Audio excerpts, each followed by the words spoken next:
La justice a donc autorisé mercredi dernier la reprise du controversé chantier de l'A69. Ses partisans défendent ce jour à l'Assemblée un texte pour valider rétroactivement des autorisations environnementales. Objectif, empêcher un éventuel nouvel arrêt des travaux. Le point avec Laurent Dubois.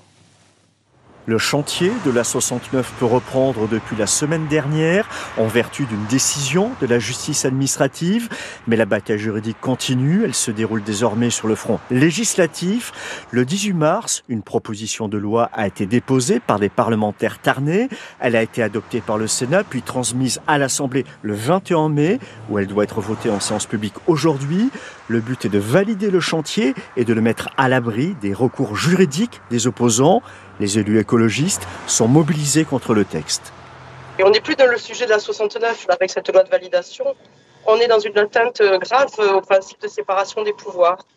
Et donc, en fait, ils sont tellement fébriles dans ce dossier qu'au lieu d'attendre qu'effectivement ils aient la réponse du recours devant la Cour administrative d'appel, ils passent par une loi de validation qui, sur un sujet précis, leur permettrait de valider la raison impérative qui leur a été retirée dans le cadre du jugement du 27 février 2025.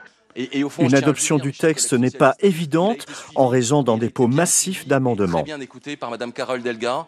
On voit très bien qu'il y a une stratégie d'obstruction parlementaire très choquante de la part de la France Insoumise et des écologistes et que donc dans ce cadre-là, j'espère que toutes les autres forces présentes à l'Assemblée nationale sauront faire entendre la voix du sud du Tarn, la voix de la raison, parce que c'est un élément essentiel et fondamental que d'arriver à sortir de cette situation ubuesque.